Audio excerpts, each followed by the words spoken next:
Today, we're gonna make biscuits and gravy. Step 1, get you some sausage. Step 2, get you some Grand's biscuits from your local supermarket. Step 3, set that oven to 350 and let it get preheated. This is a very, very important step. Step 4, turn your sausage. I like to kind of brown it on one side, and then I go to smash it down.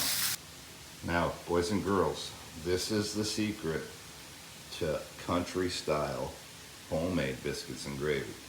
Do not use flour for your gravy. If you're making gravy, you always use cornstarch. Okay, very important part. 1, 2, 3 heaping tablespoons of cornstarch. Here's the secret.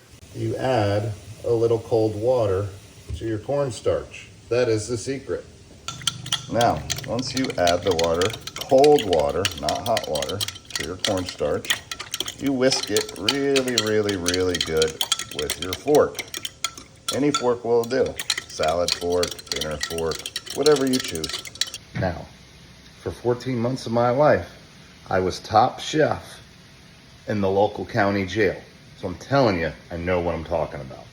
I mean, don't make me pull out the certificate and everything to show you, because they did give me a certificate in there. Okay, back to the sausage. At this point, your sausage should be starting to brown. Now, sorry my camera control is crazy today. What I like to do is I kind of like to keep my sausage chunky. You can dice it down more if you want. I like to keep it chunky. And remember, folks, low and slow on the sausage. Very important. Now, the last ingredient that we need here to put this all together is whole milk. And you see the FU because if you watch my other videos, you know that I'm boycotting this brand, but I had to go there because I'm at my ex-wife's house watching the kids for a week while they're getting married in Ecuador. Oh yeah, they just popped that on me last night. I almost forgot. You add this to absolutely everything you cook, including your frosted flakes.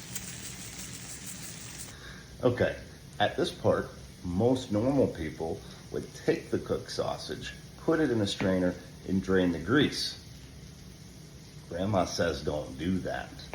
I like to keep the grease in there because it adds flavor. Okay, at this point, your sausage should be cooked. You get it all to one side of the pan.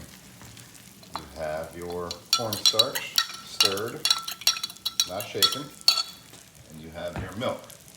Okay, so this is why we do this. Okay, at this point, I'm still on medium heat. I'm going to go ahead and add my milk. Boom, boom, boom, boom, boom. We don't measure shit around here. I'm going to stir my cornstarch. And then I'm going to carefully pour it in. Then you crank your heat to high. And you start whisking, baby. Whisk. And don't stop whisking until it starts to come to a boil. So this usually takes about a minute, 2 minutes. As soon as it starts to boil, it's going to get thick quick. You pull it off the heat. You let it rest for a couple minutes. I keep whisking even after I pull it off the heat. And you're done, baby. You're done. So we're about 30 seconds in. As you can see, I add the pile of sausage in. And you can see all our grease added there. But that grease will ultimately, I forgot what they call it, but it will fire off into the gravy and you won't have any grease pockets. Either way, you're gonna have your grease if you strain it or not. You're not gonna get every bit of it. All right, as you can see, it's getting hot. It's starting to thicken. We're right about there, ladies and gentlemen. See how that grease disappears? It's gotta come to a boil real quick. It's just how it works. Don't ask me how, I'm not a scientist. Officially at a boil. Pull it off the heat. And again, I like to whisk it for about another 30 seconds or so. This isn't my house, not my stuff. I usually have stainless pans. So it took a little longer on this non-stick. And yes, I know I shouldn't be whisking with metal on non-stick, but all I got. But look at that, ladies and gentlemen. Look at that beautiful homemade gravy. Perfect thickness. 3 heaping scoops to about that much milk. You saw what was in there to begin with. Eyeball it, guys. If you need it a little thinner, you can add more right now to thin it down. If you need it thicker, obviously, go back here, add another heaping tablespoon. But if you do 3 heaping tablespoons of the cornstarch, you are good to go. All right, let's give it a little perfecto, little taste test.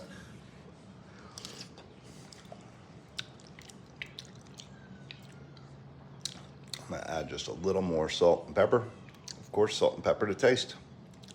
All right, let's try this again. Perfect. Now, again, that's my salt and my garlic all in one. That's my pepper. If I wasn't at my ex-wife's house and I was at home, I would add a little bit of onion powder, and I would also add a little bit of paprika, which makes the sauce have a red tint. That's a captain's side note, grandma's secret. Biscuits came out perfect. I always immediately remove from the pan and put on a plate so the bottoms don't burn. In the end, you should have something that looks like that. Let's see how it tastes.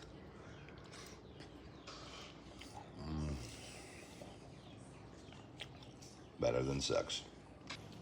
Then, when you're done, have your free child labor clean everything.